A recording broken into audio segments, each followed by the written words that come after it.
Listo. En nuestra sesión del día de hoy, primero rectificamos que esté grabando. Sí, todo bien. Perfecto. Ahora sí empecemos. En nuestra sesión del día de hoy, vamos a repasar brevemente algunas de las cosas que hemos visto a lo largo de todas las sesiones del taller de Python. Básicamente esto era lo que estábamos viendo en la sesión pasada. Vimos algo que eran los contenedores o estructuras de datos que podemos tener en Python. En este caso aplica para cualquier lenguaje de programación, pero yo se los expliqué para el caso particular de Python. En este caso vimos estos objetos, estos tipos de datos, que son las listas, las tuplas y los diccionarios. Estas estructuras de datos son importantes a tener en cuenta porque en últimas nos permiten contener grandes volúmenes de información en pequeñas estructuras que de acuerdo a nuestras necesidades vendrán mejor en unos casos u otros. En este caso, tenemos las listas, que son básicamente objetos mutables que nos permiten, como bien lo dice su nombre, modificar estos objetos una vez han sido creados. Esto es importante a tener en cuenta porque, en últimas, las listas tienen esta particularidad que las creamos, pero después les podemos añadir cosas, eliminar cosas y modificar algunos valores en determinados casos. Ahora bien, tenemos también el caso de las tuplas, que son las que les estoy presentando ahorita en pantalla, que se demarcan por estos paréntesis normales que conocemos de toda la vida, pero que tienen una particularidad y es que son objetos inmutables, es decir, objetos que una vez son creados no se pueden modificar. Esto viene bien en determinados casos, cuando requerimos una información que no va a cambiar a lo largo del tiempo. Por ejemplo, pensemos en, no sé, algunos datos que vamos a estar extrayendo para poder realizar determinadas operaciones.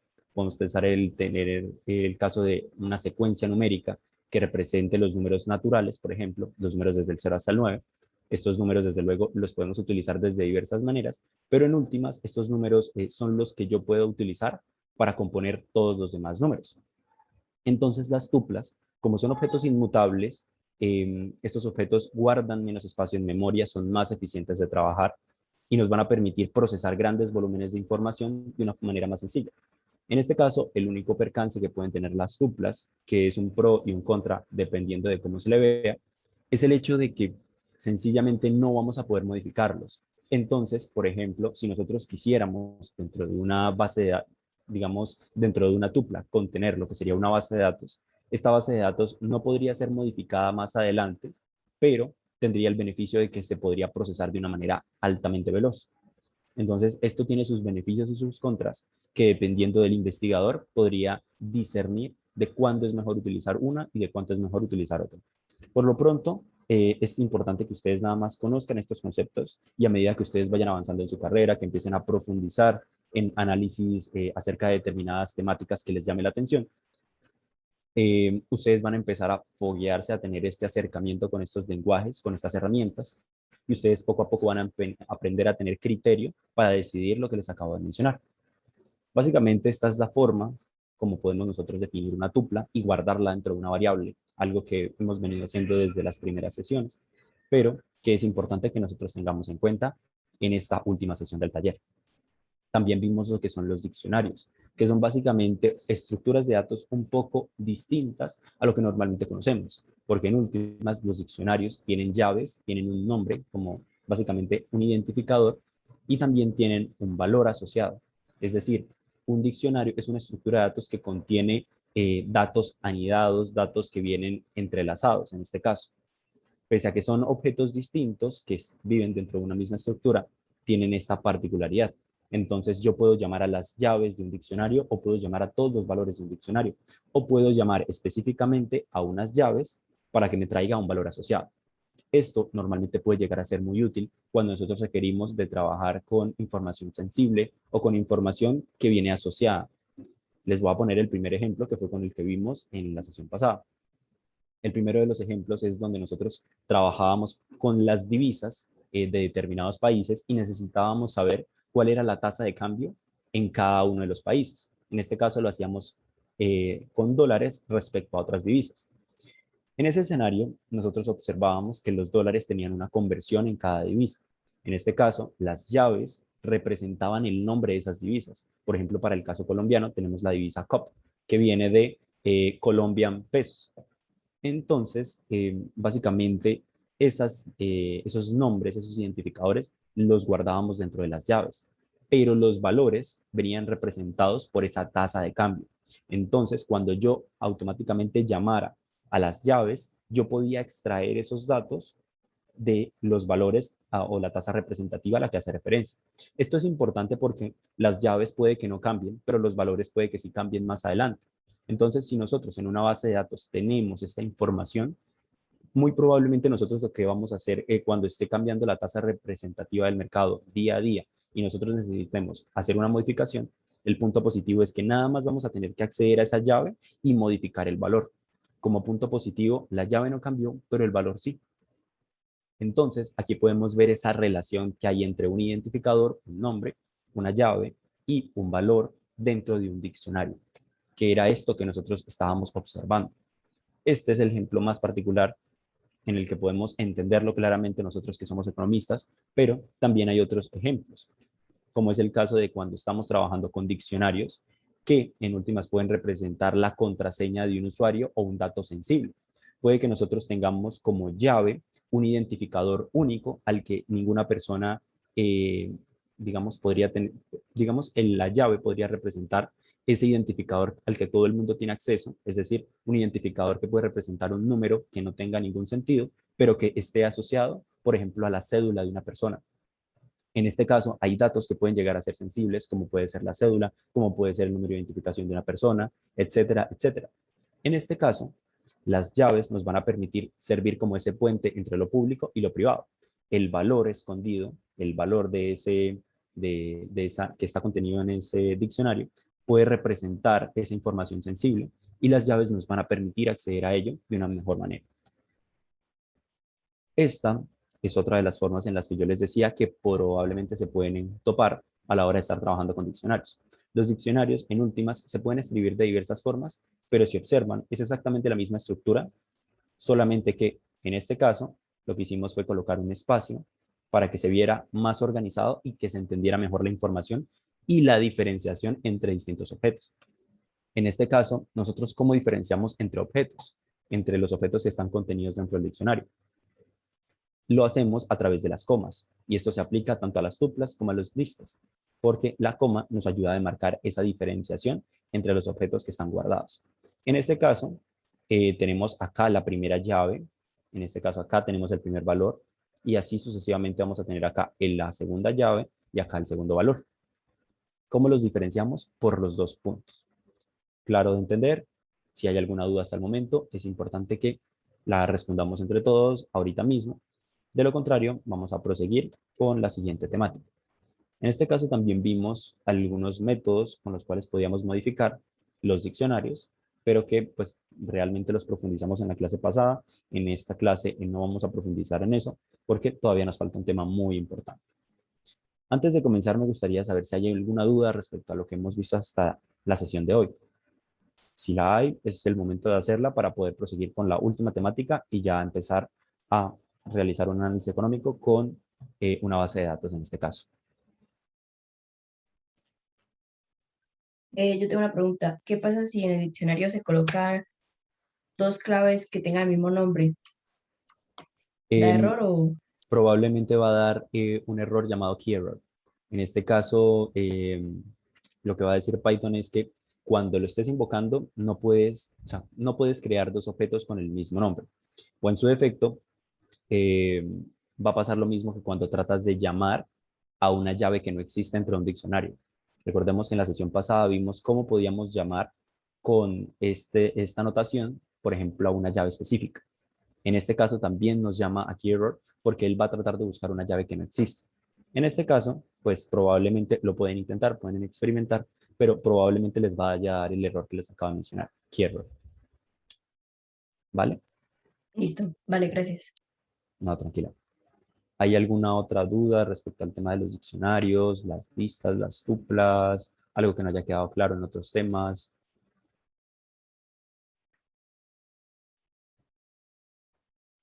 Bueno, el último tema que nos hace falta es el tema de los bucles o los ciclos. El tema de los bucles o los ciclos es un caso bastante particular porque es una herramienta que nos permite no repetir código, pero es diferente a el tema de las funciones. En este caso, las funciones a nosotros nos ofrecen una particularidad, unas características, unos beneficios, que en este caso son no repetir código y hacerlo mucho más legible para cuando estamos trabajando con otras personas. También el tema de los bucles sirve de una manera similar, pero tiene una función específica. Los bucles, en últimas, lo que nos permiten a nosotros, los programadores, los investigadores y en general cualquier persona que esté trabajando con estas herramientas, es a poder repetir código, pero de una forma mucho más especializada y además nos permite repetir código muchas más veces de lo que podríamos hacer con unas funciones, además de hacerlo más cómodamente. Me explico. Los bucles en últimas lo que nos van a permitir es repetir el código, pero de una forma exponencial muy grande, porque si nosotros lo comparamos con las funciones, el problema de ejecutar tantas veces las funciones es que llega un punto donde se pierde esta eficiencia de la que nosotros veníamos hablando. Recordemos que cuando estemos escribiendo código tenemos que tratar de hacerlo eficiente, legible, que las personas lo entiendan. Y si, por ejemplo, yo requiero de ejecutar una misma línea de código dos veces, es muy probable que lo haga mejor con una función que con un bucle. Pero ¿qué pasa cuando yo quiero repetir una operación, un código o una función más de una vez, más de dos veces? Y ahora les voy a poner el caso donde lo hago más de 10 veces. Se empieza a volver algo muy tortuoso, algo muy difícil, en el sentido de que tenemos que repetir y repetir y repetir y repetir manualmente todas esas líneas de código. Los bucles y los ciclos, como prefieran llamarle, en últimas lo que nos permiten es hacer eso, repetir código y que se ejecute un determinado número de veces. Esto se hace con base en ciertas condicionales que vamos a estar viendo a continuación. En últimas, les voy a poner un caso particular. Imaginemos que tenemos el siguiente algoritmo. Puede resolver el problema que ustedes estén imaginando. Es un algoritmo que, no sé, va a sumar, va a juntar letras, realmente imagínense lo que ustedes deseen. Pero es importante saber que el algoritmo tiene eh, un paso uno. Después del paso uno, tiene como un paso intermedio, podríamos llamarlo de esta manera, llamado paso A. Tiene otro paso intermedio que se llama paso B. Y este procedimiento, este paso intermedio llamado paso A y paso B, se va a repetir 3 veces. Si nosotros tratásemos de hacerlo con las funciones, pasaría que nosotros podríamos crear una función, pero tendríamos que llamar a esa función 3 veces para que se ejecute efectivamente las 3 veces que les acabo de mencionar. Esto desde luego tiene ciertos inconvenientes que ya les acabo de mencionar, y es el hecho de que probablemente yo lo pueda hacer, pero no es funcional mientras más veces tenga yo que realizarlo. En este caso, la solución que nos ofrece Python en general es resumirlo de la siguiente manera. Mientras que en el anterior paso yo tenía que, por ejemplo, invocar a una función 3 veces o ejecutar los pasos 3 veces, en este caso el bucle a mí me ofrece una particularidad y es que yo, en primer lugar, voy a decir que ejecute el paso 1 al código, pero cuando requiera repetir un proceso varias veces, le voy a decir, oye Python, oye Jupyter, necesito que este procedimiento lo ejecutes y veces. En este caso, y viene a representar la variable del número de veces que yo quiero que dé vueltas. Entonces, en este caso, y puede ser, quiero que lo hagas 10 vueltas en este caso, o 10 veces. Entonces, Python lo que va a hacer es que cuando llegue a esta parte del código, va a ejecutar esas líneas de código 10 veces, por ejemplo. Entonces, va a ejecutar paso A, paso B, ahí va una, paso A, paso B, ahí van dos, paso A, paso B, ahí van tres, y así sucesivamente hasta que complete las veces que yo le di. Y una vez finaliza ese proceso, Python automáticamente pasa al paso 2 y cuando llega al paso 2 y finaliza todo el algoritmo, se corta el programa y ahí damos por finalizado todo el script que ejecutamos.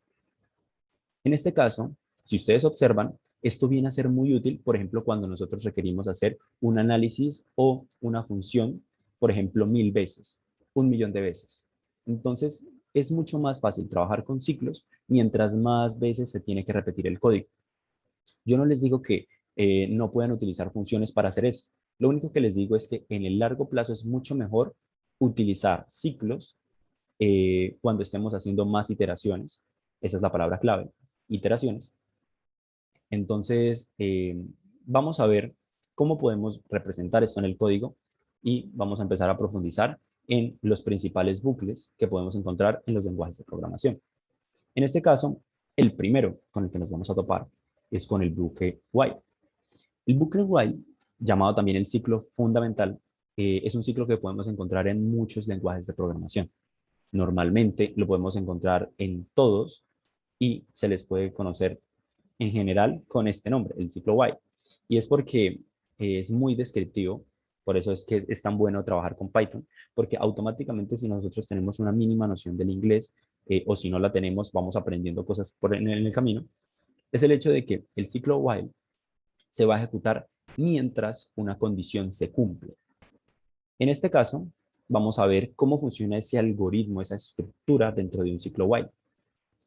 En este caso, vamos a hacer una breve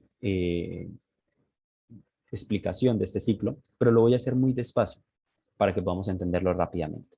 En este caso, simulemos que tenemos un inicio de un programa, simulen que puede ser cualquier script, cualquier programa que estemos ejecutando, y lo que vamos a hacer es preguntarle a Python con una condición. ¿La condición se cumple o no se cumple? Si la condición se cumple, efectivamente se va a ejecutar el bloque de código y va a regresar nuevamente a preguntar, ¿la condición se sigue cumpliendo? Si la condición se sigue cumpliendo, vuelve a ejecutar el bloque de código. Y así sucesivamente hasta que en determinado momento, en determinado punto, la condición deje de ser verdadera y se vuelva falsa. En ese momento el programa se corta y finalizamos con todo nuestro programa. Repito, ¿qué es lo que va a hacer el ciclo while? Va a iniciar nuestro programa. Cuando llegue a la parte del ciclo, va a pasar que Python va a preguntar si una condición se cumple o no. Si la condición se cumple, se ejecuta el bloque de código. Y siempre que la condición sea verdadera, esto se va a ejecutar indefinidamente y en el punto donde deje de serlo, es decir, cuando la condición se vuelva falsa, va a cortar con el programa y va a continuar con lo demás que nosotros hemos dicho que haga. ¿Es claro esto que llevamos hasta el momento?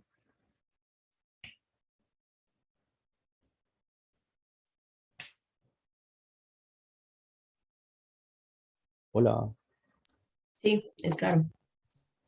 perfecto. Entonces, bueno, vamos a ver entonces lo siguiente. Vamos a ver cómo se ejecutaría un bucle while de una forma bastante sencilla en lo que puede ser un script. En este caso, quiero que no se asusten. Esto sencillamente es una interfaz, es la terminal que nos viene por defecto en Python. Esto tiene un nombre particular, pero ahorita no quiero mencionarles cómo se llama específicamente esta terminal. Solamente quiero que observemos la parte del código. En este caso, el código inicia en esta pequeña parte de acá arribita. Aquí lo que tenemos sencillamente es la definición de una variable llamada num, que tiene por dentro el valor de cero, el número cero. Es un tipo de dato de la clase entero en este caso. Lo siguiente que yo voy a hacer inmediatamente es decirle a Python, mientras la variable num sea menor a 10, ahí ya hay una condicional, recordemos, eso lo vimos en la primera sesión, mientras la variable num sea menor a 10, ejecuta lo siguiente. Recordemos que los dos puntos te marcan el inicio de un bloque de código. Y aquí podemos ver esa sangría, esa indentación especial que nos deja Python de 4 espacios. ¿Y qué es lo que le estoy diciendo? Listo, pensemos. Aquí se creó una variable con valor 0. Y aquí lo que va a pasar es que le estoy diciendo a Python que mientras esta condición sea verdadera, ejecute lo que esté abajo. ¿Qué es lo que estaba haciendo, por ejemplo, cuando llegamos a estos dos puntos? Bueno, en primer lugar le voy a decir a Python que imprima la variable num. En este caso, ¿qué es lo que debería hacer en primer lugar? Imprimirme el 0. Lo siguiente que va a pasar, y es algo que es importante que tengamos en cuenta, es la forma en la cual nosotros vamos a decirle a Python que el ciclo tiene que tener una modificación en cada vuelta de, pues valga la redundancia, de cada ciclo. ¿Por qué es importante marcar esta condición que vemos acá abajo o para qué sirve esta condición que vemos acá abajo? Imaginemos el caso donde yo no especifico esta condición que ustedes ven abajo. ¿Qué creen que va a pasar cuando estemos haciendo esto, cuando Python esté preguntando efectivamente lo que está sucediendo. Yo quiero que pensemos un momento y que si alguien me lo dice, estaría enormemente feliz, o por lo menos que lo intente. El hecho de pensar qué creen que pasaría si esta línea de código no está acá, teniendo en cuenta este funcionamiento que les venía mencionando. ¿Qué creen que pasaría? Que va a quedar un bucle infinito. Es correcto. ¿Por qué pasaría un bucle infinito? En este caso, pasaría un bucle infinito porque efectivamente la variable num siempre sería igual a cero, porque esta línea de código lo que nos está tratando de decir es que yo voy a agarrar la variable num, en este caso es cero, y le voy a sumar el 1. ¿Eso qué va a permitir? Bueno, que la variable num vaya modificando en cada vuelta del ciclo. Y si va modificando en cada vuelta del ciclo, es probable que en algún punto, cuando ya se den determinadas vueltas, esta condición deje de ser verdadera y en ese momento el ciclo se corta. Pero si no, Python siempre va a preguntar, la condición se cumple, en este caso, la variable num es menor a 10, efectivamente es menor a 10. Y se sigue imprimiendo y se sigue imprimiendo y se sigue imprimiendo, porque nunca le estoy diciendo que cambie la variable num. Entonces se va a ejecutar el bucle indefinidamente y nosotros vamos a tener que cortar el programa de forma manual, de forma brusca, porque Python va a seguir haciéndolo.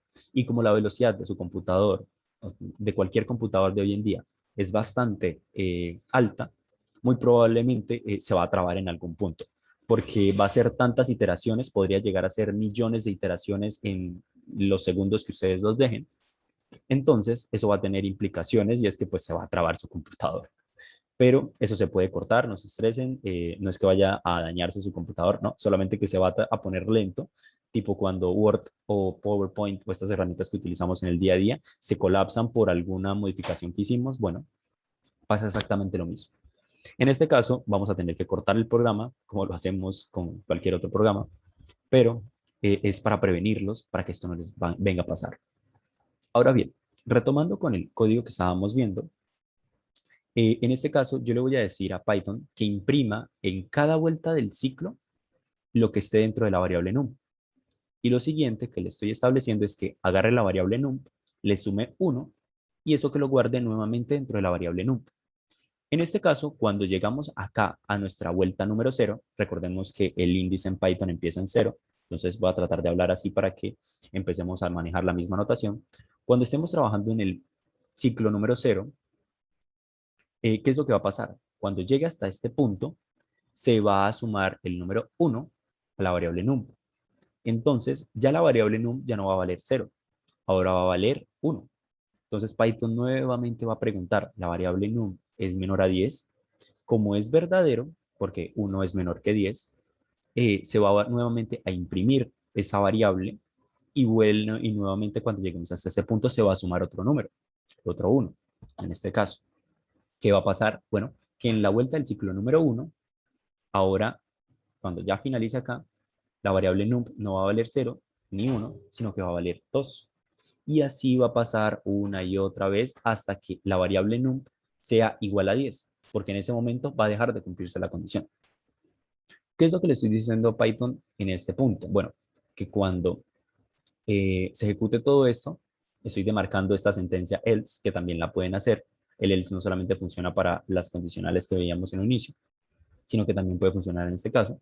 Y es que le estoy diciendo que ejecute acá, pero que en otro caso, en caso de que ya no se cumpla esta condición, pues que sencillamente imprima un string que en este caso diga fin del bucle.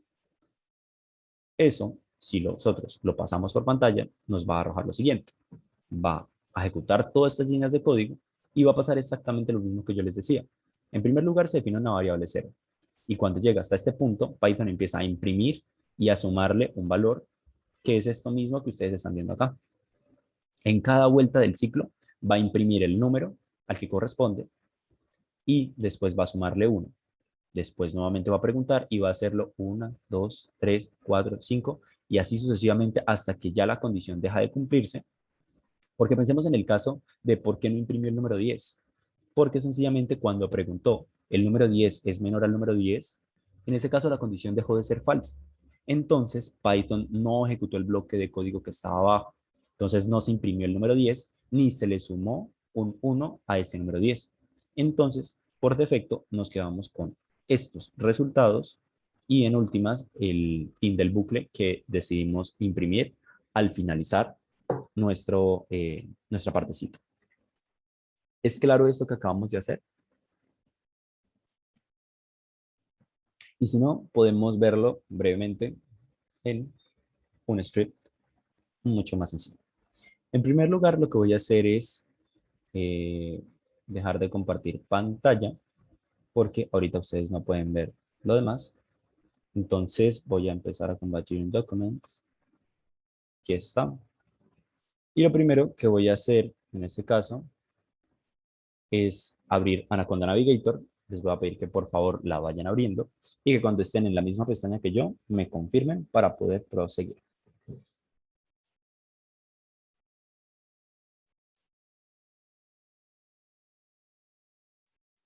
Quedo atento.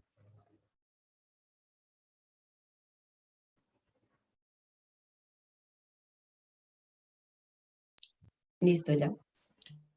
Perfecto. Entonces, bueno, lo siguiente que vamos a hacer en este caso es abrir Documents, que es donde yo tengo la carpeta de este taller, de este grupo en específico. Y aquí, lo siguiente que voy a hacer es crear un nuevo cuaderno de trabajo. En este caso, hace un par de días me di cuenta que los cuadernos de trabajo se llaman de forma diferente a las sesiones. Pido excusas por eso, pero en este caso, por orden, por seguir el esquema, voy a escribir sesión 4. En este caso, no tiene nada de malo. Va a seguir el mismo esquema para que pueda quedar guardado. Y ahora sí, en este caso, en lo que es sesión 4, 4, vamos a colocarlo en un título.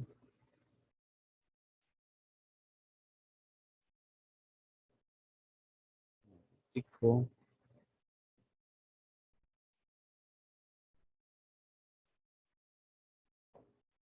Listo. Y lo siguiente que vamos a hacer ahora bien es colocar acá los puntos, ciclos. Y voy a dejar unos 3 rayitas acá para que se vea separado el título. Lo siguiente que me gustaría que hiciéramos es de replicar brevemente el código para que podamos experimentar con eso que yo les acabo de mencionar. En primer lugar, definamos una variable que va a contener la condición que a mí me gustaría representar, ¿cierto? Recordemos esa variable que nos va a ayudar a llevar el conteo de los ciclos o que nos va a permitir en algún punto cortar el ciclo. Esto normalmente lo hacemos con una variable llamada contador, que tiene como su descripción automática. Es una variable que nos permite llevar ese conteo. Y en este caso va a iniciar en el número 0. Lo siguiente que yo debería hacer en este caso, de hecho esto lo puedo ejecutar independientemente acá en una celda. Vemos que ya nos aparece el número 1, entonces ya sabemos que se acaba de crear la variable. Entonces ahora lo siguiente que vamos a hacer es establecer un ciclo while. Para crear un ciclo while basta con escribirlo y con copiar la condición que yo les venía mencionando. Antes era necesario el hecho de utilizar los paréntesis. Ahorita no pasa nada si directamente lo hacemos. Entonces, leámoslo tal cual como lo voy a ir escribiendo. Mientras el contador, en este caso, sea menor o igual, o no, podríamos dejarlo tal cual como lo vemos en el script. No va a pasar nada, ahorita probamos qué es lo que va a cambiar. Pero mientras el contador sea menor a 10, ejecuta lo siguiente Python. Y Python automáticamente me deja esa indentación especial para el bloque de código. Lo primero que a mí me gustaría decirle es lo siguiente. En primer lugar, decirle que imprima ese contador. Y lo siguiente que me gustaría decirle es que cuando imprima el contador, lo siguiente que va a hacer es, en últimas, hacer lo siguiente. Agarrar la variable contador y sumarle la variable contador más 1. Si mal no recuerdo, no sé si yo les alcancé a enseñar eso, pero Si no se los enseñé, les voy a enseñar. En este caso, hay otra forma de escribir normalmente esto que ustedes están viendo en pantalla. Normalmente, básicamente cuando se repite esta estructura que ustedes están viendo, que es que agarramos una variable y esa variable le sumamos un número X o un número Y, puede ser cualquier número, o le restamos, también puede ser el caso. Nosotros podemos establecer una sintaxis un poquito diferente para ahorrar un poquito de espacio, básicamente, y para que se entienda un poquito mejor. En este caso, la otra forma en la cual se puede escribir exactamente lo mismo que ustedes están viendo es de la siguiente manera. Por lo pronto, les estoy presentando ambas formas y no afecta exactamente nada el código. De hecho, vamos a probar con cada uno de ellos para que verifiquemos que efectivamente esto no cambie en nada lo que estamos haciendo. Pero, en últimas, quiero que se queden con que esto lo que permite es el hecho de, a ver, es el hecho de que ustedes aprendan las distintas formas en las cuales se pueden encontrar un mismo script. En este caso, cuando yo haga eso, pues sencillamente, si le ejecuto esta línea de código, va a pasar lo siguiente. Y es que Python automáticamente me va a traer todos esos resultados y el bucle no va a tener ningún inconveniente. Pero en el caso donde yo repita exactamente las mismas bloques de código, pero, a ver, numeral, y este lo voy a quitar. Recordemos que como esto es un comentario, Python simplemente lo va a omitir, pero se colocan en ese colorcito. Si yo hago exactamente lo mismo, vamos a ver,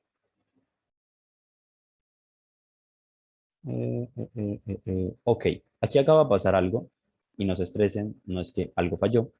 En realidad es que el contador, como en la vez pasada se le había sumado 0, pues si ahorita trato de imprimir lo que hay dentro de la variable contador, pues me daré cuenta que está el número 9 en este caso. Perdón, el número 10, porque viene de realizarse en el ciclo anterior. ¿Qué pasa? ¿Cómo puedo corregir eso? De una forma bastante sencilla. Es volviendo a ejecutar esta línea de código de acá arribita para que nuevamente dentro de la variable contador esté el número 0, algo bastante sencillo. Y si vuelvo a ejecutar, pues ya me daré cuenta que el contador efectivamente ahora sí tiene el 0.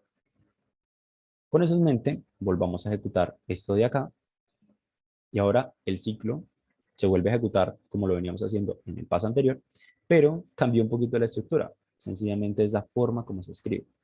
Entonces, una vez que nosotros tenemos eso en consideración, pues desde luego vamos a tener un beneficio y es que aprendimos en este caso a leer esta forma y también aprendimos a leer esta forma de escribir exactamente la misma línea de código. Ahora bien, ¿qué pasa cuando, por ejemplo, yo no solamente quiero hacerlo con una, sino con dos, por ejemplo? Es decir, que cuando llegue hasta esta parte del código, le sume dos casillas. Eso desde luego pues va a generar que sean muchos menos ciclos, muchas menos iteraciones, pero es algo que podríamos probar. Para ponerlo en práctica, pues sencillamente podemos hacerlo tal cual como se hace acá. Vamos a hacerlo de la siguiente forma.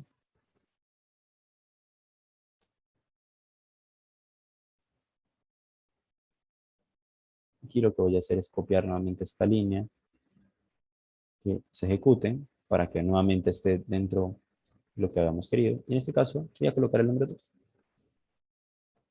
En este caso, desde luego hay muchos menos ciclos que antes, muchas menos iteraciones, porque ahora el contador está creciendo en 2x.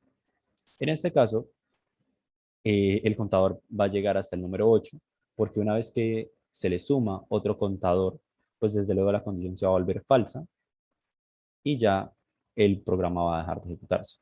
Entonces, esto sencillamente es otra forma de hacer lo mismo. Y podríamos hacer lo mismo que veníamos viendo de cambiar la sintaxis un poco, que en este caso es que le sume 2, pero esa es la lógica de presentarles esta información, que ustedes entiendan que se puede escribir de una manera o de la otra. ¿Hay alguna duda respecto a esto que acabamos de mostrar, de enseñarles, o todo está claro hasta el momento?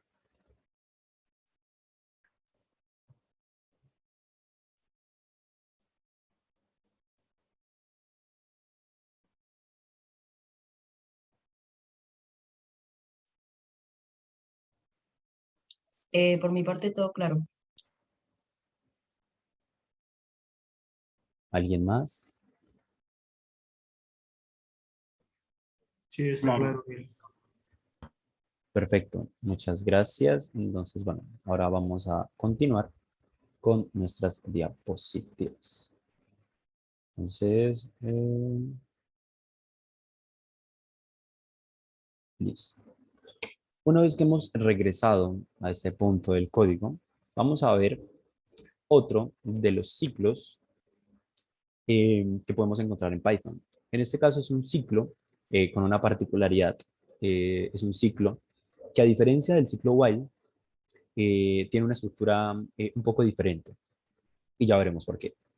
Sencillamente, si nosotros analizábamos el caso de, por ejemplo, los ciclos while establecen una condición que puede que se cumpla o puede que no se cumpla. Y con base en eso ejecuta una serie de iteraciones. En este caso, se ejecuta mientras la condición sea verdadera. Si nosotros analizamos el caso del ciclo for, el ciclo for es bastante particular porque es un ciclo definido. En este caso, yo le voy a decir a Python cuántas vueltas quiero que dé o por cuánto tiempo quiero que se ejecute. No le estoy diciendo que mientras una condición se cumpla.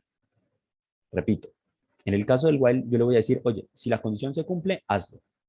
En el caso del for, yo le voy a decir, oye, necesito que lo ejecutes 20 veces, 30 veces, 40 veces, tantas veces como esta variable se cumpla. Bueno, como esta variable tenga, por ejemplo, un valor dentro. Y vamos a ver eso para entender brevemente la diferencia.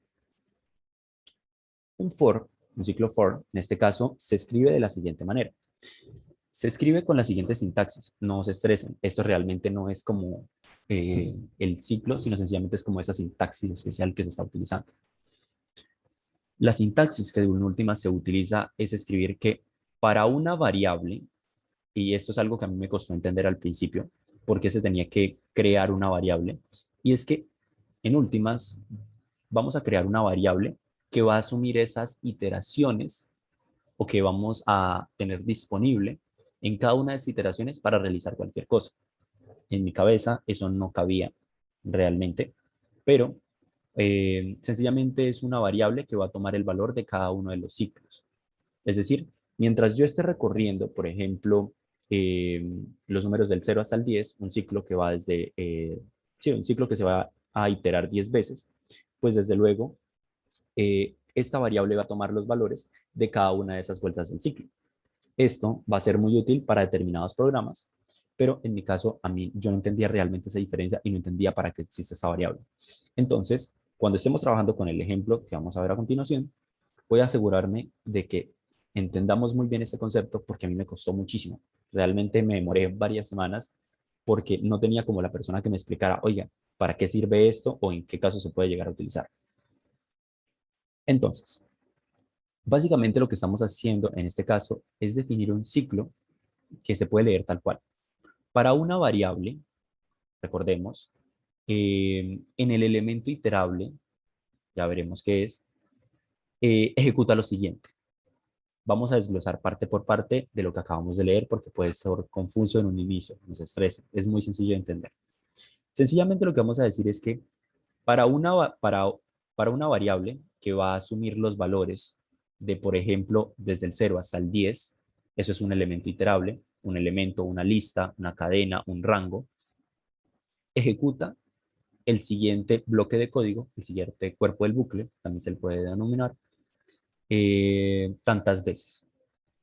En este caso, lo que vamos a hacer en este caso con un ciclo for es agarrar, por ejemplo, los números desde el 0 hasta el 10, eso es un rango, podemos agarrar los elementos de una lista y lo siguiente que va a hacer esa variable que nosotros vemos acá es que va a asumir los valores en cada una de las vueltas del ciclo de ese rango. Entonces, si por ejemplo yo tengo un rango desde el 0 hasta el 10, esa variable va a agarrar los elementos de cada una de cada uno de los elementos de ese rango y va a asumir esos valores en cada vuelta del ciclo. En la vuelta 0 va a asumir el valor de 0, en la vuelta 1 va a asumir el valor de 1 y así sucesivamente hasta que ya hayamos finalizado con ese rango. Ahora sumamos el caso donde tenemos una lista. Podemos tener una lista con los números desde el 10 hasta el 20. En este caso, lo que vamos a hacer con el ciclo for es lo siguiente. Para una variable en el elemento lista, esto a veces puede ser difícil de entender, pero no se estresen, es más sencillo de entender, ¿qué te parece? Pero para una variable que va a asumir esos valores dentro de la lista, ¿qué es lo que va a pasar? Que sencillamente ese ciclo, en cada una de las vueltas, va a agarrar esta variable que acaba de crear y esa variable va a asumir los valores de esa lista en orden consecutivo. Para entenderlo, veamos un ejemplo. En este caso es un ejemplo bastante particular.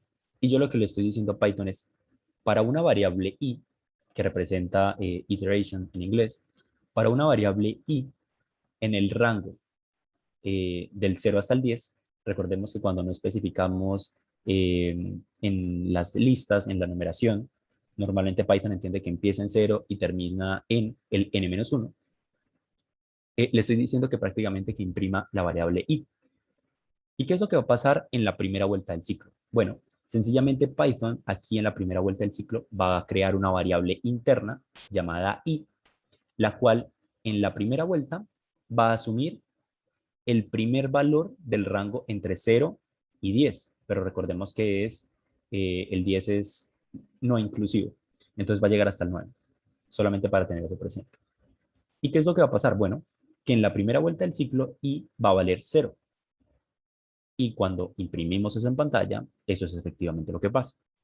En la segunda vuelta del ciclo, y recordemos, aquí no estamos virando si una condición se cumple o no.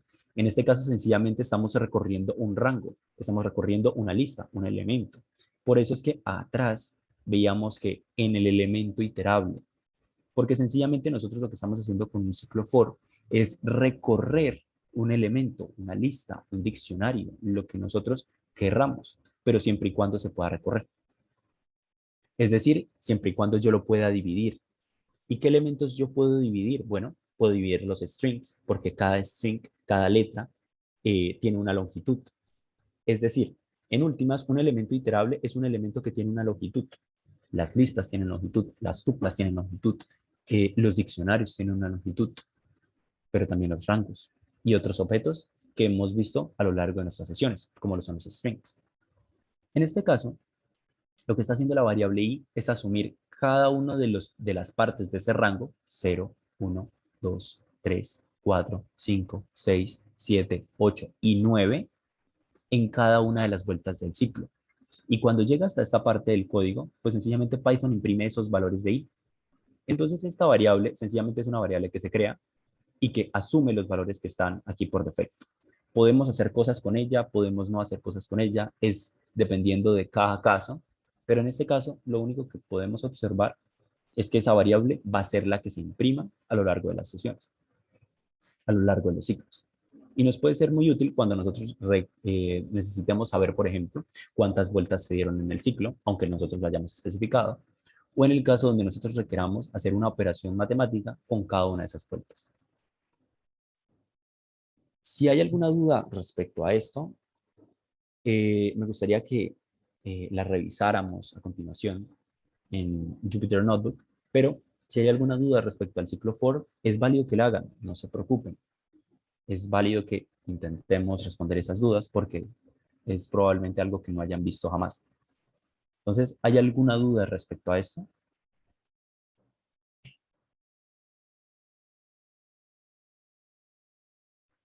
Yo tengo una pregunta. ¿Se puede hacer un rango negativo? En este caso sí, se podría recorrer pues no como tal recorrer un rango negativo, pero sí como tal recorrer un elemento que tenga elementos negativos, ¿sí? En este caso podríamos intentarlo para ver.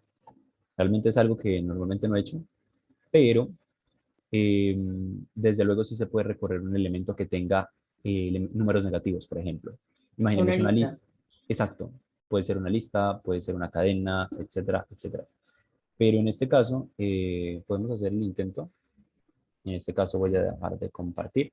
Eh, pero bueno, voy a dejar de compartir, pero si alguna persona tiene otra duda instantáneamente, puede hacerla mientras voy abriendo el cuadro. Pues, por ejemplo, el primer caso es que para una variable i, bueno, eso es otra cosa.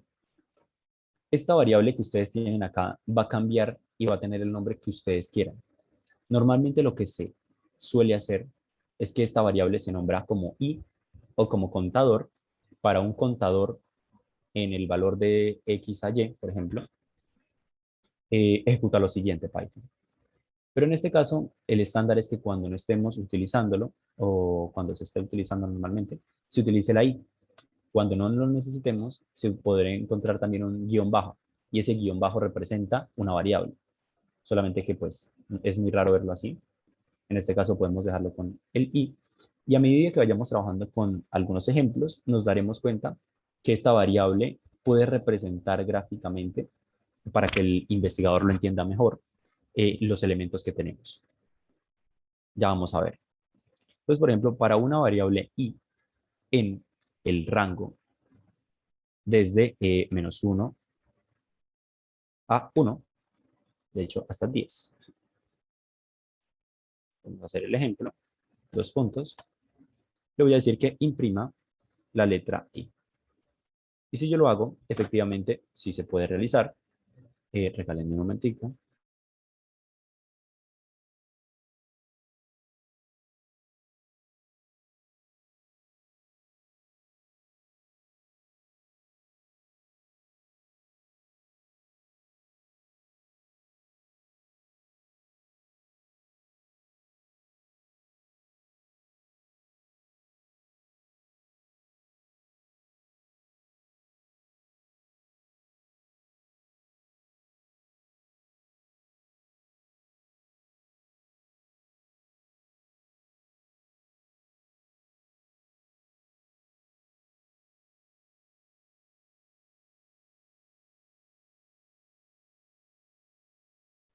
Eh, Listo.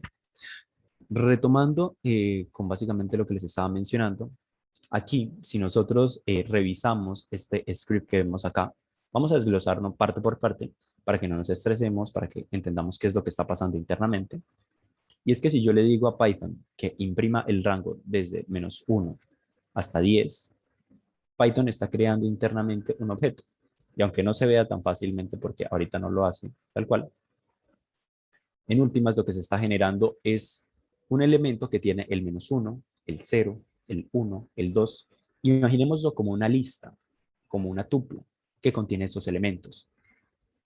Entonces, eso lo que permite es que cuando utilicemos el ciclo for va a recorrer todo ese rango y en cada vuelta del ciclo la variable i va a representar ese elemento en el que se posa. En primer lugar, como el ciclo inicia en el -1, pues la variable i asume el valor de -1. Lo siguiente que va a hacer en este caso, y no es como que le sume algo o es que le reste, no, es que el rango ya tiene unos valores preestablecidos. O sea, el rango va desde -1, 0, 1, 2. Y en cada vuelta del ciclo, cuando ya termina acá el proceso, lo que hace Python es que esta variable la sobreescribe y la vuelve igual a la siguiente parte de ese rango, de ese elemento iterable. Si tienen dudas respecto a eso, es entendible. Y es válido que me digan, Uriel, no estoy entendiendo, quiero que me des un ejemplo más concreto respecto a esto.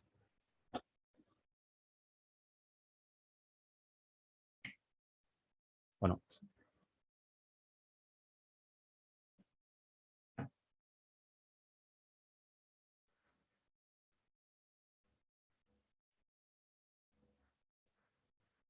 listo. ¿En qué contexto se usa el ciclo? ¿Con while o el ciclo for? Entiendo. Listo. Ok. En el caso donde nosotros necesitemos, por ejemplo, recorrer una base de datos o por ejemplo, las edades de las personas para hacerle una transformación especial, es mucho mejor trabajar con el ciclo for. Y normalmente el ciclo while se utiliza para otros casos particulares. Por ejemplo, para cuando en investigación se está haciendo revisión acerca de una secuencia numérica, el ciclo while puede venir en determinados casos, porque el ciclo while, al no tener las condiciones establecidas, se puede ejecutar indefinidamente realizando una operación matemática para algún tema de investigación. Por ejemplo, es muy probable que, bueno, es un caso particular, pero que se pueda, por ejemplo, imprimir la sucesión de Fibonacci, que puede servir para determinados casos de investigación. En este caso, con un ciclo while se puede hacer de esta manera porque el ciclo while se podría ejecutar indefinidamente, pero en el caso del ciclo for es más particular y es que yo le voy a decir al ciclo for cuántos elementos o la cantidad de espacios que al final quiero que recorra, porque el ciclo for lo que va a hacer es recorrer un rango, va a recorrer un elemento. ¿Y qué pasa donde el elemento tenga 1.000.000 de datos? Pues los va a recorrer a lo largo de todos los ciclos, pero cuando llegue al millón se corta el programa. Entonces, en este caso, vemos esas dos diferencias. El ciclo for siempre va a estar definido, mientras el ciclo while es más abierto, es indefinido. Entonces, eso nos permite dilucidar de cuándo puede ser mejor utilizar uno y de cuándo puede ser mejor utilizar otro. Entonces, retomando, regálenme un momentico.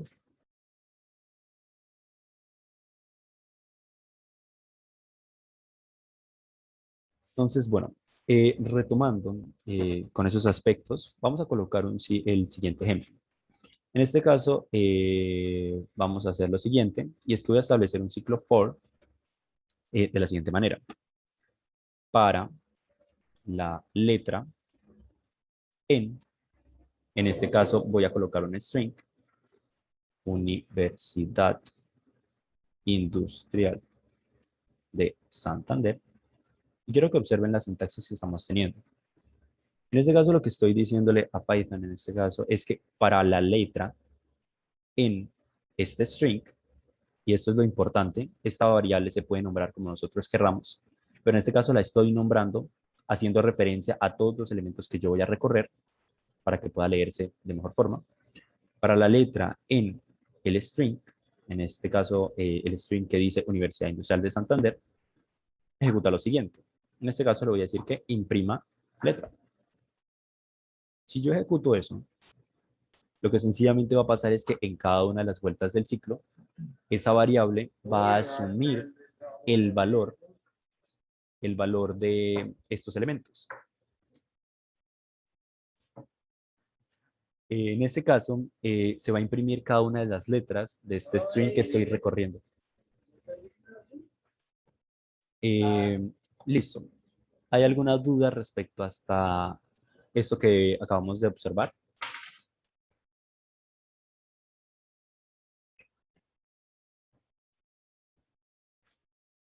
Ahí toma en cuenta hasta los espacios, ¿verdad? Exactamente. Porque al fin y al cabo un espacio es un carácter vacío, pero también representa o sea, internamente esta cadena de caracteres tiene una longitud y los espacios también se cuentan, aunque sean vacíos para nosotros. Pero internamente para el computador eso también es un carácter más. Entonces, sí, la respuesta corta es sí, también lo contabiliza. Vale. ¿Hay alguna otra duda respecto a esto? Esto se puede volver tan complejo como ustedes lo quieran imaginar o tan sencillo como se lo propongan.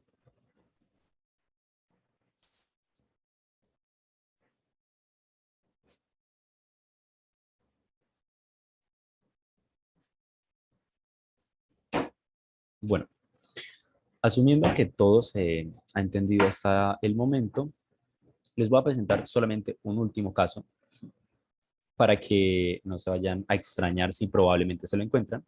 Y es el caso donde vamos a agarrar esta cadena de caracteres. De hecho, voy a volver a copiarla acá.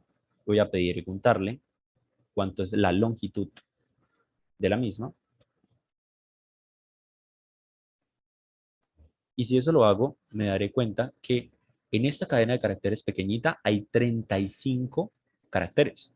Y creo que los podríamos contar aquí, pero creo que sería, aquí tan solo van 9, por ejemplo. Hasta esta parte van 9, aquí van 10. Y así sucesivamente. Pero en últimas, esto también yo lo puedo utilizar en un ciclo for, de esta forma. Vamos a ver el caso que normalmente podemos encontrar y a veces puede costar si no se analiza con detalle.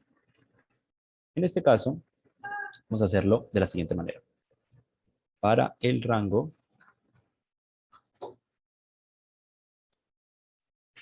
y lo siguiente que voy a hacer es establecer lo siguiente. Que esto esté guardado dentro de una variable llamada string.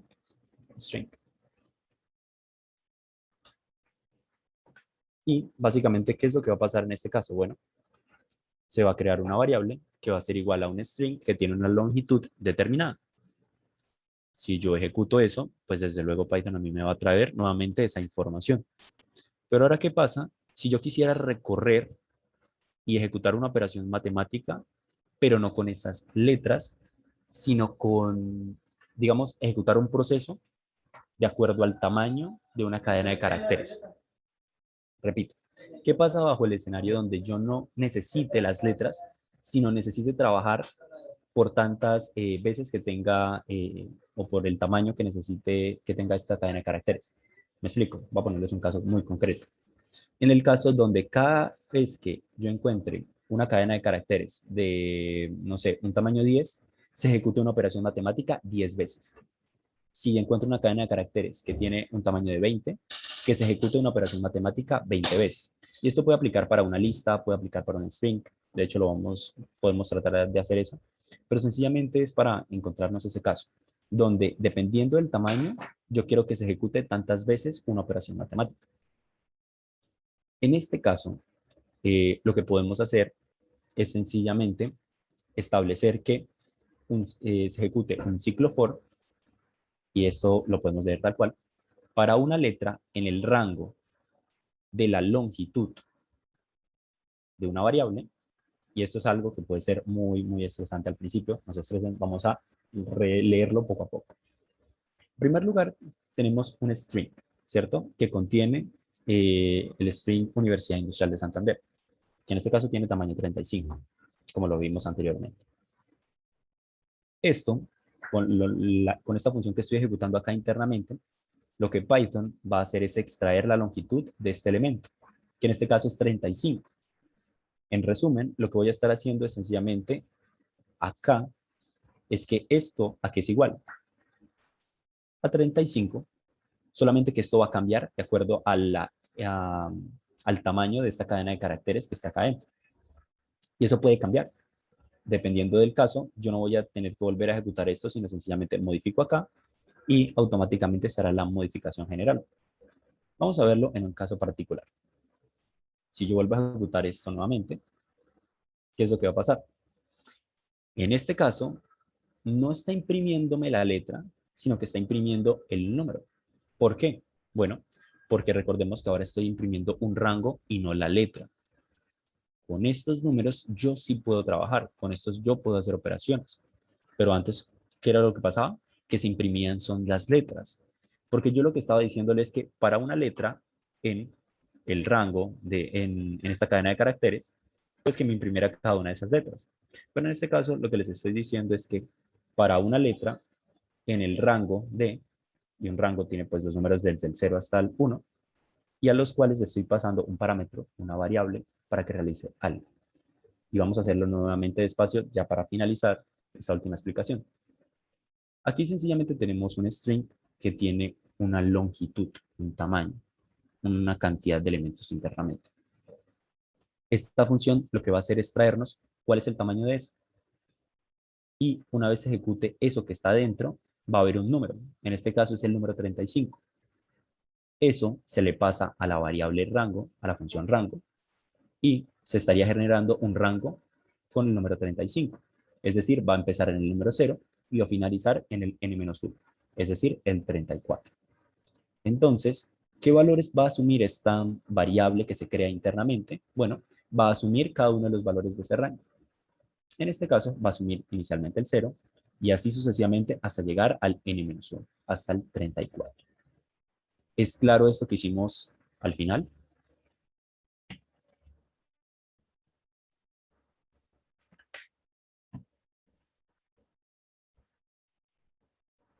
O sea, Uriel, esas letras, perdón, esos números, ¿qué representan? ¿Cuáles? Estos que estás viendo acá. Sí, los que están en el print. Representan, representan los valores que asumió esta variable en cada una de las vueltas, en cada una de las vueltas del ciclo. Como tal, aquí lo que tenemos es un rango, para este caso particular, un rango que va desde el 0 hasta el 35, ¿cierto? Aquí en esta partecita hay un rango desde el 0 hasta el 35. ¿Cómo sé que hay un rango desde el 0 hasta el 35? Porque dentro del rango, ¿qué es lo que hay? Está una variable, una función que me dice o me pregunta cuál es la longitud de esa cadena de caracteres que tenemos acá arriba. En este caso, vamos a hacerlo parte por parte para que se entienda mejor si no es tan claro. Si yo le pregunto a Python lo siguiente, len del string, le estoy preguntando cuál es la longitud de ese string. Él me dice que es 35, ¿cierto? Entonces, esto que vemos acá es igual al número 35, solamente que se le está pasando a otra función, en este caso a una función llamada rango. Si yo le digo a Python que genere un rango hasta el 35, va a ser exactamente lo mismo y podemos hacer una operación de comparación con len string. Recordemos que esto sencillamente es una operación que me va a comparar si esto de acá a la izquierda es igual a esto de acá de la derecha. Si yo escribo eso, pues sencillamente me va a decir que es verdadero, porque lo que está a la izquierda es igual a lo que está a la derecha en este caso. ¿Por qué es igual? Bueno, porque lo que hay dentro de esto internamente es un rango desde el 0 hasta el 35.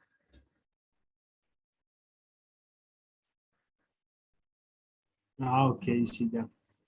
¿Listo? Entonces, una vez hemos entendido esa parte, lo que va a hacer esta variable, podemos llamarla de otra forma, para eh, iteration, para la iteración en el rango de esto que vemos acá, que qué valor tiene en este caso, un rango desde el 0 hasta el 35, que imprima la iteración.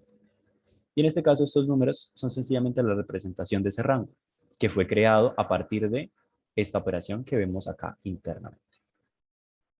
¿Es claro?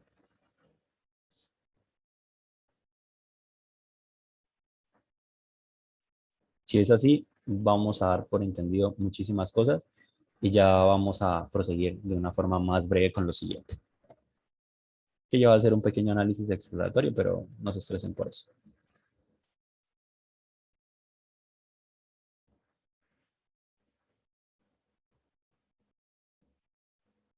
¿Es claro o todavía no? Sí, es claro.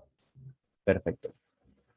Entonces vamos a detener acá brevemente eh, lo que sería compartir pantalla y les voy a en primer lugar a pasar un documento.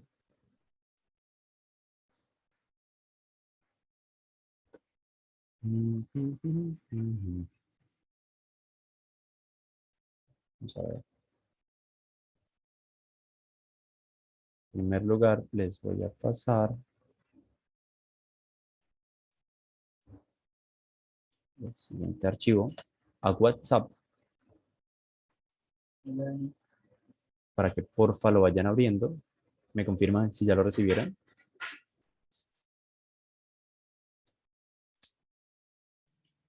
Ya llegó. Perfecto. Perfecto. Les agradezco mucho. Vamos a empezar a compartir nuevamente pantalla. Ya veremos por qué. Entonces, en este caso voy a minimizar brevemente estos diapos y voy a empezar nuevamente a compartir pantalla. Lo primero que les voy a pedir que hagan es que regresemos a este módulo de Anaconda Navigator para revisar brevemente cómo funciona la interfaz de Anaconda en general, ¿cierto? ¿Por qué es importante? Bueno, porque aquí abajito tenemos esta parte, este apartado que se llama el módulo Environments. El módulo Environments sencillamente me dice dentro de un entorno virtual, ya veremos qué es un entorno virtual, qué módulos tengo yo instalados, qué herramientas tengo yo instaladas.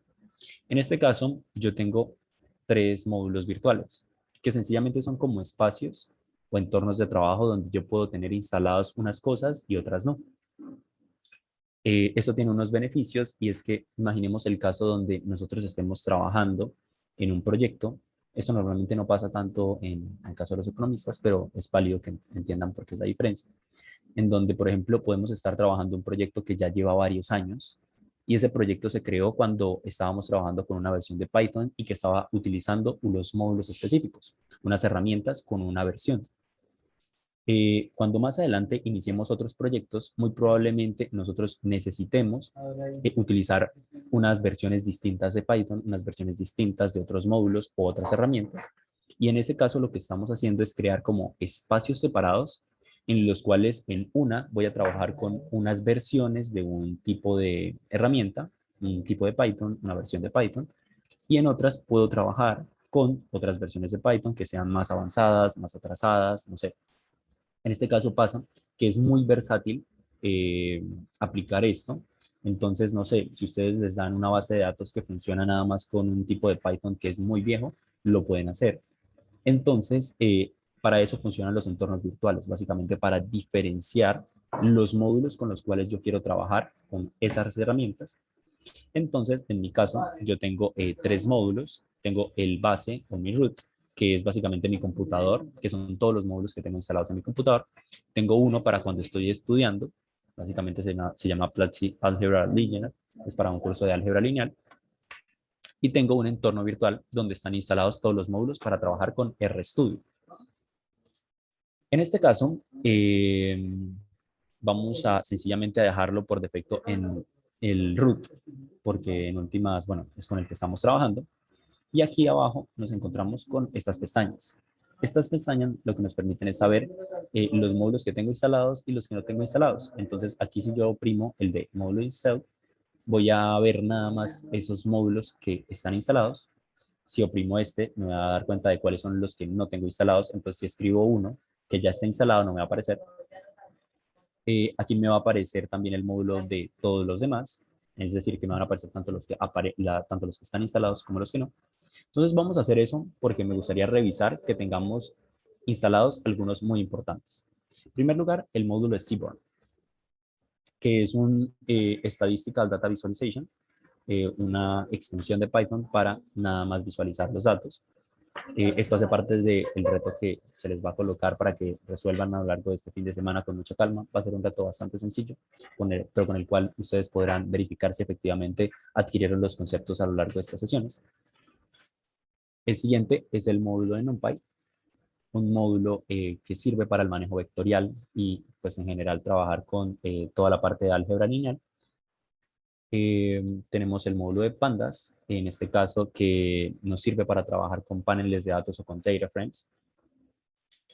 También tenemos la librería de Matplotlib, que es una librería bastante común para la visualización de datos.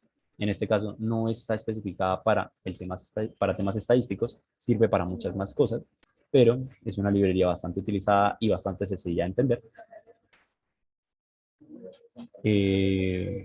Y en últimas, esos son básicamente los módulos que vamos a requerir, por lo menos para la sesión del día de hoy. ¿Hay algún módulo que ustedes no tengan instalado de estos? Pues si no lo tienen instalado, bastará con seleccionarlo y en la parte de abajo ustedes van a poder encontrar como una pestañita que dice instalar. Una vez lo instalen, se va a aparecer una barra de herramientas, empezar a cargar, empezar a cargar, empezar a cargar. Y cuando ya termine de estar instalada, les va a decir que ya está instalada y ya la van a poder utilizar en cualquiera de sus cuadernos de trabajo. ¿Cómo podemos utilizar estos módulos que están acá? Porque normalmente eso lo que hace es que un cuaderno se vuelva más pesado que otro, o sea, que ocupe más espacio. Nosotros lo que vamos a hacer es, en primer lugar, abrir Jupyter Notebook y desde Jupyter Notebook vamos a extraer esos módulos que les venía mencionando. En este caso, voy a dejar tal cual esto que tenemos acá. De hecho, lo voy a guardar.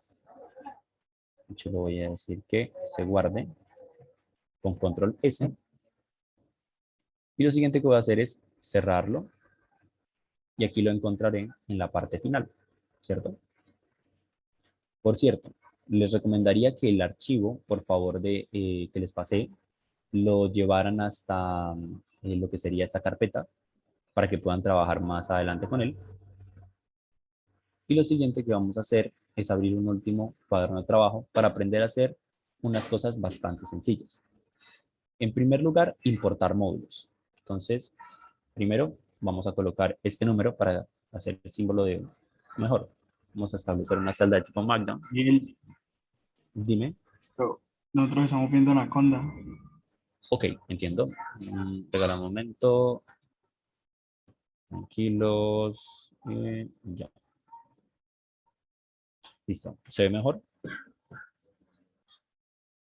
Y ahora sí. Y entonces creamos otro director. Sí, otro cuaderno de trabajo preferiblemente para separar lo que estamos haciendo en uno de lo que estamos haciendo en este. ¿Te parece? Entonces, listo. Lo siguiente que vamos a hacer en este caso es nombrar cómo vamos a utilizarlo. En este caso, voy a colocarle sesión final. Final, de esta forma. Y en esto, lo que quiero que aprendamos es cosas bastante sencillas. En primer lugar, cómo traer esas herramientas que yo les pedí que buscáramos que teníamos en Anaconda. En primer lugar, traigamos lo que sería la librería de NumPy, para poner un ejemplo concreto. En este caso, vamos a colocar una celda de tipo Markdown para que podamos escribir un título. En este caso vamos a colocar importar módulos. Qué pena por la ortografía, pero estoy en teclado en inglés. Y lo siguiente que vamos a hacer en este caso es escribir la siguiente sentencia. Para importar un módulo, basta con escribir la sentencia import, el keyword import. Y lo siguiente que vamos a hacer es escribir el nombre del módulo que queremos traer. Es importante que lo hagamos en minúsculas con la sintaxis que ellos establecen.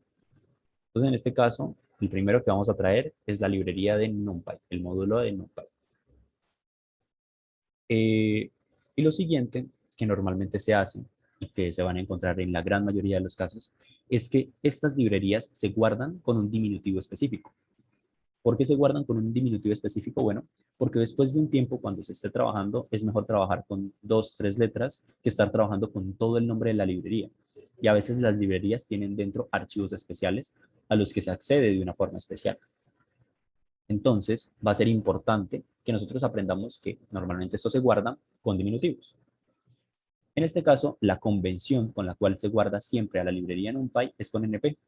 Entonces, si ustedes ven en algún script donde se esté analizando algo, las sentencias NP, sabrán que se refieren a la librería del NumPy. Que repito, librería para el manejo vectorial. Para el manejo vectorial, podemos dejarlo en esos términos. Esto es un comentario sencillamente para que se quede ahí. El siguiente que podríamos importar es la librería de pandas, que es la versión de Python para trabajar con Excel, con elementos de CSV en general, que llega a ser muy útil. En este caso, tenemos el módulo de import pandas as pd, significa que vamos a guardar la librería de pandas con este diminutivo, que también es la otra convención.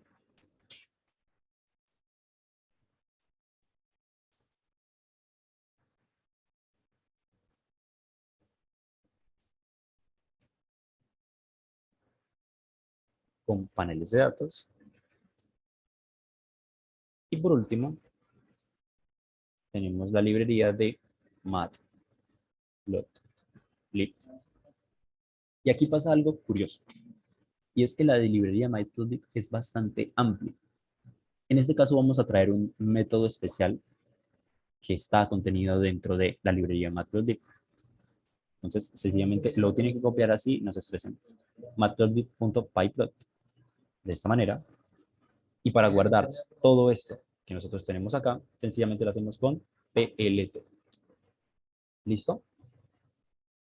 Esto sencillamente es una librería para graficar.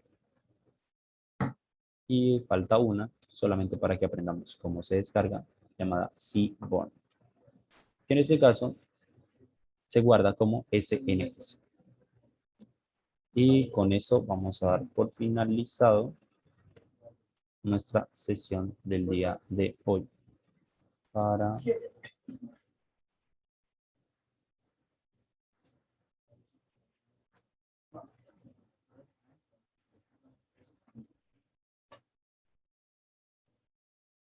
Es claro esto de importar módulos de Python, que son herramientas que se le añaden a Python para hacer determinadas cosas, pero que en últimas llegan a ser muy útiles y terminan haciendo mucho más profundo el análisis que estamos realizando. ¿Hay alguna duda respecto a eso?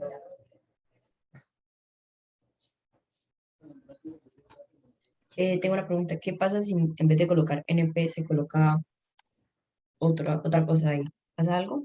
No, no va a pasar nada, pero el inconveniente es que normalmente no va a entenderte otra persona. Entonces, por convención, la convención sencillamente es una forma en la cual muchas personas escriben código para que te entiendan, es hacerlo con NP. Y si tú buscas, por ejemplo, en Internet, vamos a hacer el caso de escribir np.array, te van a entender a qué hace referencia. De hecho, el buscador automáticamente entiende que es NumPy-Array. Sencillamente podemos leer toda esa información, pero no quiero que se queden con eso, sencillamente quiero que se queden con que el diminutivo establecido por convención, por consenso en la comunidad de Python, es hacerlo con NP. Lo mismo para estos que les acabo de mencionar. Es la forma abreviada que todo el mundo conoce acerca de cómo se llama cada una de estas librerías. ¿Lo pueden hacer distinto? Claro que sí, no hay ningún inconveniente, pero para efectos de estar trabajando con otras personas va a ser mejor que lo hagan de esta manera. ¿Es claro esto? Sí, listo, por convención. Perfecto. Y básicamente falta algo y es cómo puedo yo utilizar estas librerías. Bueno, sencillamente voy a colocarles un caso particular que es para poder abrir esta base de datos que yo les compartí para trabajar con paneles de datos y es llamando a la librería de pandas. ¿Cómo lo hago? Escribiendo las sentencias PD y en este caso haciendo el siguiente script y con eso vamos a cerrar básicamente. En este caso, observemos lo siguiente que voy a hacer. En este caso, lo que voy a escribir es lo siguiente. En primer lugar, escribir que la librería de pandas venga hasta Python, la estoy invocando, es como invocar cualquier función, y estoy diciéndole que ejecute el siguiente método. Recuerdan que son los métodos, objetos, funciones asociadas a un tipo de datos, en este caso a un tipo de librería específico, en este caso es pandas. ¿Y qué es lo que le estoy diciendo? Es muy descriptivo. Le estoy diciendo que por favor lea el archivo CSV que le acabo de compartir. Básicamente, ¿qué es lo que paso yo internamente por esos paréntesis? El nombre del archivo. ¿Y cómo lo hago? Bueno, lo hago con las comillas, para que sencillamente no vaya a haber ningún inconveniente. Si yo hago eso, y eso lo guardo, por ejemplo, en una base de datos llamada df, en una variable, perdón, llamada df, ¿qué es lo que voy a tener dentro de esta variable? A ver si hemos captado muchas de las cosas que hemos hecho en este curso, en este taller.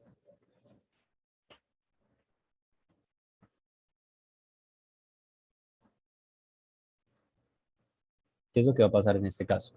Dado que ahorita les compartí una base de datos con este nombre y que les estoy diciendo que con la librería de pandas leamos el CSV.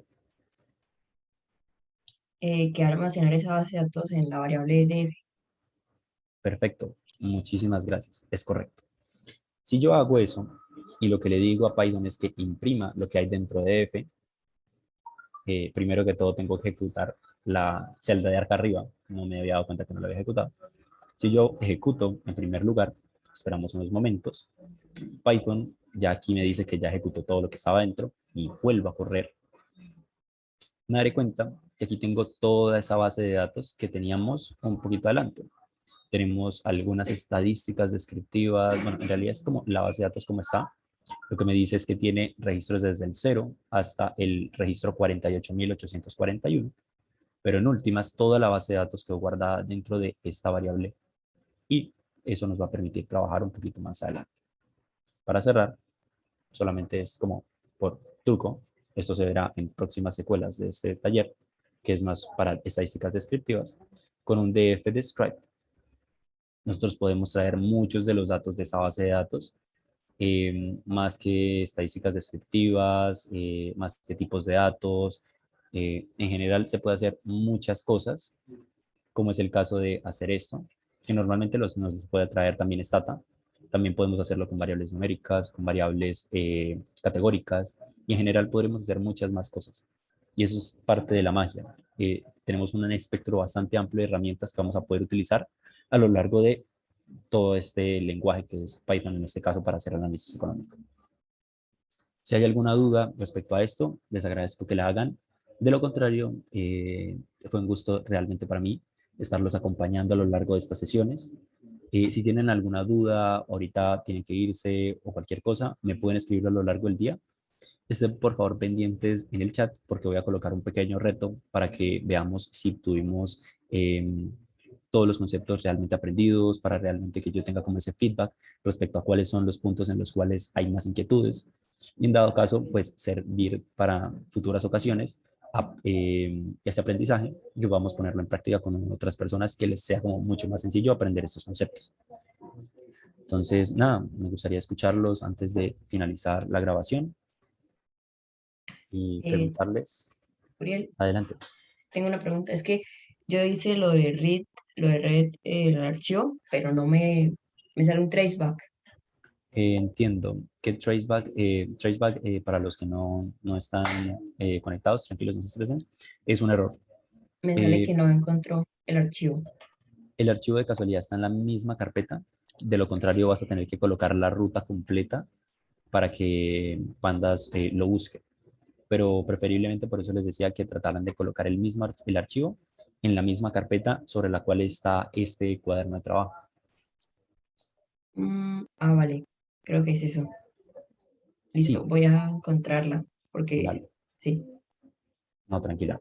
Es que normalmente ahorita a Python nada más tiene que buscar dentro de la carpeta, pero en el caso donde lo encontremos por fuera de la misma, tendremos que especificarle la ruta para que el programa sepa por dónde moverse dentro de nuestro computador para encontrar ese archivo. ¿Hay alguna duda respecto a esto? Igualmente yo les voy a pasar ambos cuadernos de trabajo, les voy a pasar nuevamente ahora sí todos los videos ya subidos en YouTube, ya editados, ya toda la información para que puedan repasar el fin de semana y realizar el reto para que realmente verifiquemos si efectivamente todo se aprendió. Y en el caso de que sea así, realmente les agradezco y que, bueno, me hayan permitido ser su profesor en esta ocasión. Uriel, antes es que hice eso y ahora me sale que hay una sintaxis inválida en lo que escribí. ¿Te puedo compartir pantalla, por favor? Claro, déjame y dejo de compartir pantalla. Voy a seguir aquí grabando y vamos a ver. Adelante. Voy. Ay, todavía no puedo. Un momentico. Listo. Listo, ya puedo.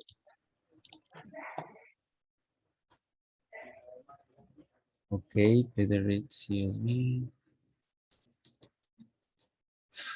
Ok, entiendo. Falta, por último, que lo coloques dentro de comillas para que él sepa que está dentro de un string. ¿Esto? Exacto, exactamente. Ah, Si no te pasa así, tienes que colocar un último un string. Vale, todavía falta un barra inclinada. Un momentico que está tratando de ingresar una persona. Todavía falta una barra inclinada y el nombre del archivo. En este caso, claro. sí, Ay, porque para pronto. que él sepa cuál es el archivo que en este caso tiene que leer. Outlook.csv.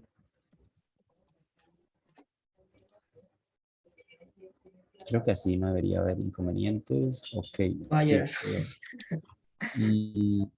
Realmente yo recomendaría el hecho de, tal vez es por algo interno, me tocaría buscar qué es lo que pasa, pero a veces puede ser errores con Windows que no funciona con el barra inclinada hacia la izquierda, sino con el barra a la derecha, es decir, con un slash, con las carpetas, esas a veces es un enredo. Recomendación, solamente mueve el archivo a la carpeta de taller de Python y ya te ahorras todos esos percances. Listo. Uriel, una pregunta. ¿Será que hay tiempo para que me digas lo de los semilleros? Por favor. Claro, claro, listo. Para entrar a un semillero basta con comunicarse con cualquier profesor. Es bueno que participes en estos espacios de los talleres, porque en últimas son los espacios donde se va a conocer muchas de las temáticas que se trabajan internamente dentro de los grupos. Entonces, básicamente esos espacios son para dar a conocer las temáticas, que sepa quiénes están trabajando con los semilleros. Entonces, basta con que hables con cualquiera de los profesores que representan a ese semillero o a ese grupo de investigación. En este caso, el semillero de mar, por ejemplo, tiene a la profesora Alexandra, al profesor Luis Alejandro, que también tenemos al profesor Rafael Viana, que es el director de la escuela. También tenemos a la profesora Josefa y a la profesora Cota. Entonces, cada uno de ellos maneja una línea investigativa, tiene sus propios proyectos y en general, pues trabaja con alguna parte del semillero, pero, por ejemplo, ahorita estamos trabajando la parte de el tema de formación para, para la vida, en este caso para la formación de los economistas. Ajá. Entonces, el taller de Python es para formar en esas habilidades y eso hace parte de la línea investigativa de la calidad, de mejorar la calidad de la educación. Y Entonces, sí, básicamente eso, pero tú puedes hablar con cualquiera de los profesores, por ejemplo, para trabajar una temática específica. Si el profesor lo maneja, con mucho gusto él podría empezar a trabajar de una vez contigo. perdón que te quite el tiempo, pero por ejemplo, ¿hay que tener alguna especie de requisitos para entrar o No, eso? realmente no. Muchas veces es la voluntad de estar involucrándose en las actividades, de mostrar interés, estar presentes. No sé en qué semestre seas, pero no te estreses. Puedes ingresar desde los primeros semestres a tratar de evaluar si es el ambiente que te gusta, si son las temáticas que te agradan. Y si es así, adelante, empezar a trabajar con los profes, pedirles, normalmente los profesores te envían a ti literatura respecto a lo que se están trabajando. Por literatura me refiero como a esa información, a esa temática que gira en torno a una problemática. Entonces, Vale. en el caso de la calidad en la educación, ahorita, por ejemplo, con el caso del profe Luis, se estaba trabajando el tema de competencias ciudadanas. Entonces, el Y profe te podría enviar información acerca de eso, a ver si te interesa o no, o te manda otra información respecto a lo que tú le menciones. tú estás en ese, con Luis, ¿sí? Es correcto. ¿Y tú sabes de algún profesor que maneje como tipo análisis de datos o esas cuestiones? ¿O eso Claro, no? claro. Tenemos dos econometristas muy buenas, la profesora Alexandra y la profesora Josefa. Entonces, bueno, dependiendo de qué parte necesitas o quieres aprender acerca de cómo puedes volverte una mejor econometrista y contribuir con determinada problemática. Por ejemplo, se trabajaba mucho el tema de econometría enfocada al tema de género con la parte de la profesora Alexandra y realmente no tengo tanto conocimiento respecto a lo que trabaja la profesora Josefa, pero, pero cada una trabaja econometría, pero enfocada hacia un área específica. Entonces Vale. hay proyectos que giran en torno a eso y tú poco a poco te puedes ir involucrando, diciéndole, profe, a mí me gustaría trabajar con usted, cómo le puedo colaborar o en qué proyecto podría participar y así sucesivamente. Es como ¿Y, demostrar realmente el interés.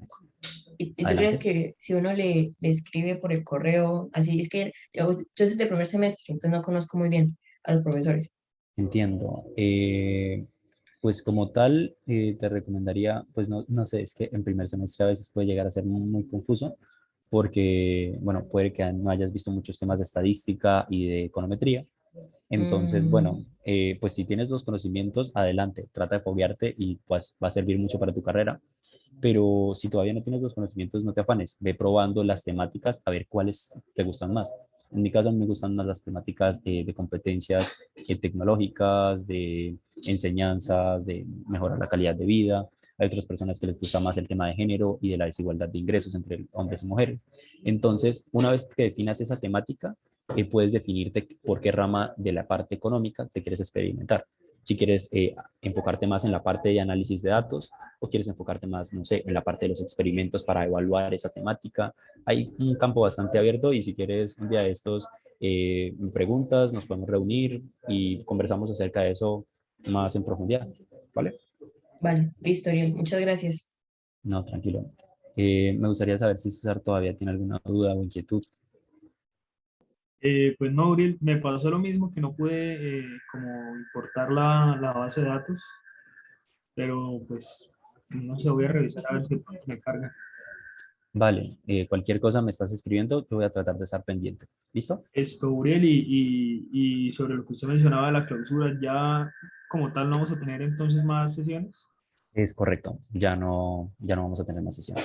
Hasta aquí fue. O sea, ese era el propósito, que ustedes conocieran las herramientas básicas y que podamos evaluar eso de una forma bastante sencilla para que sepamos cuáles son los puntos que se deben mejorar pero la idea es que en posteriores sesiones se utilice todas estas herramientas para, perdón, posteriores sesiones no, posteriores cursos o talleres, evaluar otros aspectos, por ejemplo, la parte experimentalista, la parte de análisis de datos, la parte de estadísticas descriptivas, etcétera, etcétera.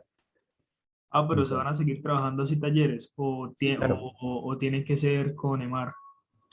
Claro, nosotros vamos a seguir sacando talleres. De hecho, tenemos programado un taller de estadísticas descriptivas con Python para aprender a utilizar las librerías de Pandas, NumPy y Matplotlib a profundidad.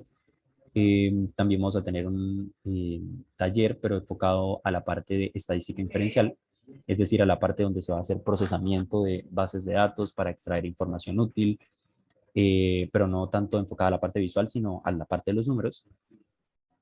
Y por último, vamos a tener un taller de experimentos económicos también con Python, que inevitablemente para ver los talleres que te acabo de mencionar, las personas tendrían que haber visto este taller porque es el que abre la posibilidad para que se inscriban en el siguiente.